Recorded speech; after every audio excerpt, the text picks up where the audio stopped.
Hey everyone, and welcome back to the channel. If you've just finished binging the absolute phenomenon that is solo leveling and are now feeling that empty void, that craving for more epic action, overpowered protagonists, and satisfying progression systems, then you've come to the right place.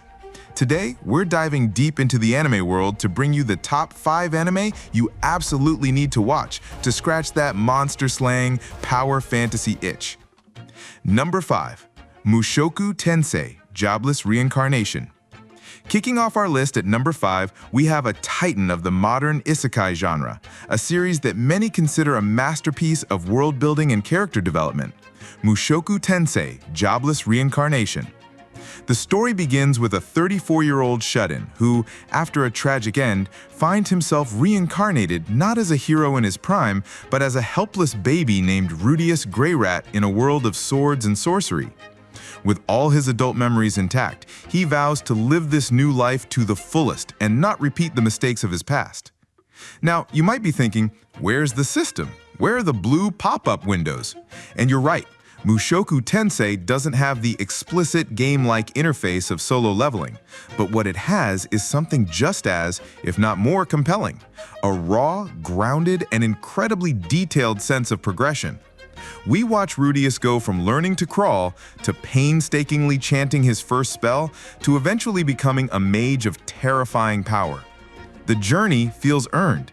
Every new skill, every bit of knowledge is the result of hard work, study, and often brutal life lessons.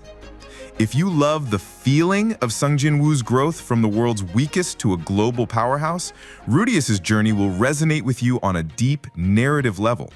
It's less about stats and more about the soul of a man being reforged in a new, unforgiving world. From a story about mastering a new life, let's move to one about mastering the ultimate dungeon. Coming in at number 4 is a series whose name is almost a quest in itself. Is it wrong to try to pick up girls in a dungeon? Or, as we all affectionately call it, DanMachi. Welcome to the city of Arario, a place that exists around a colossal, monster-filled labyrinth known simply as the Dungeon. Here, adventurers join groups called Familia, led by gods and goddesses, to explore the dungeon's depths for fame, fortune, and power. Our hero is Bel Cranel, a naive but kind-hearted boy and the sole member of the Hestia Familia. His dream? To become a great hero, and maybe, just maybe, meet a girl in the process. This is where the solo leveling DNA really starts to shine through. Adventurers in DanMachi literally level up. After each dungeon run, their patron deity updates their status on their back, revealing upgraded stats like strength, agility, and magic.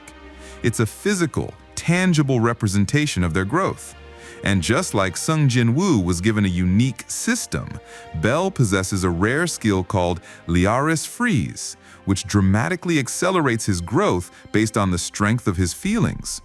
Watching this kid, who starts off getting chased by a single goblin, rapidly evolve into a hero capable of taking on monstrous floor bosses is pure, unadulterated hype.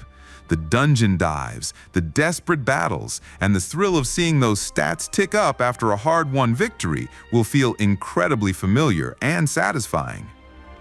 Bel Cranel's journey is about becoming a hero in a world that, for the most part, accepts him. But what if the world, or at least its goddess, rejects you from the very start? Our number 3 pick takes that exact idea and cranks it up to 11. We're talking about Tsukimichi, Moonlit fantasy. High school student Makoto Misumi gets the classic isekai treatment. He's summoned to a fantasy world to become a hero. The catch is the world's beautiful goddess takes one look at him, declares him hideous, revokes his hero status, and banishes him to the most remote, monster-infested corner of the world. She does, however, grant him the ability to understand all languages except the common human tongue. Ouch. If you love the part of solo leveling where the entire world underestimates Jinwoo only to be completely floored by his power, Tsukimichi is your jam. Left to fend for himself, Makoto discovers that his own latent magical power is absurdly, ridiculously overpowered, far beyond what the goddess or her chosen heroes can handle.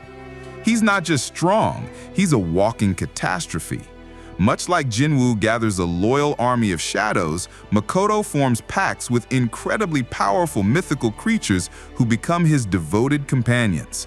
The show perfectly balances laugh-out-loud comedy with moments of truly awesome power, as Makoto builds his own little community in the wasteland, all while remaining a complete unknown to the human society that cast him out. It's the ultimate underdog power fantasy. All right, Makoto becomes a powerhouse by accident and circumstance. But what if the main character wants to be the secret shadowy mastermind all along? This brings us to our runner-up at number 2, a show that is both a perfect parody and a flawless execution of the OP protagonist trope, The Eminence in Shadow. Our protagonist, Sid Kageno, has one single bizarre dream, not to be the flashy hero in the spotlight, but to be the Eminence in Shadow, the secret puppet master who manipulates events from behind the scenes. After a rather unfortunate encounter with a truck, he's reincarnated into a fantasy world with his memories and ambitions intact. This is his chance to live out his ultimate role-playing fantasy. Here's the genius part. Sid creates a fake backstory about a cult of Diablos that secretly controls the world, and he forms a vigilante group called Shadow Garden to fight them. The twist? Everything he makes up on the spot turns out to be completely 100% real. He's accidentally stumbled into a massive conspiracy, and his followers believe he is an omniscient genius, when in reality, he's just an incredible fighter who is amazing at improvising. Just as Sung Jinwoo cultivates an aura of mystery and overwhelming power, Sid does the same, except he's doing it for the sheer fun of it. And the fights? The animation is breathtaking.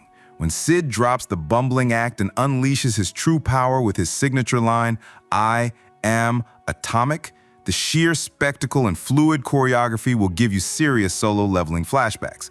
It's a brilliant, stylish, and action-packed ride. It's hard to top a show that so perfectly nails the power fantasy, but there's one recent anime that doesn't just feel like solo leveling, it feels like it was built from the very same code. And finally, our #1 anime to watch if you love solo leveling is the visually stunning and incredibly addictive Shangri-La Frontier. This show doesn't use metaphors for its game-like world, it takes place almost entirely inside one. Our protagonist is Rikuro Hizutome, a high school student with a unique hobby. He's a master trash game hunter, a player who dedicates himself to beating the most broken, buggy, and poorly designed video games he can find.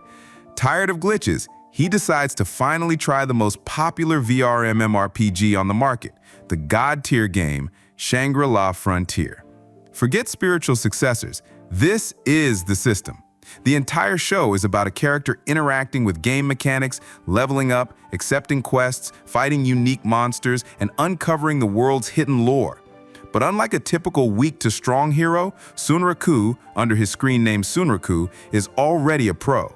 His skills honed by years of beating terrible games make him an absolute beast, allowing him to think outside the box, exploit enemy patterns, and pull off strategies that baffle normal players. The show captures the pure, unfiltered joy of gaming and progression that is the absolute heart of solo leveling. The boss battles are massive, multi-phase epics that require genuine strategy. The animation is jaw-dropping, and the feeling of watching Sunraku discover a new skill or conquer an impossible foe is exactly the kind of thrill we've all been chasing. It is without a doubt the perfect follow-up for any fan of the Arise Army.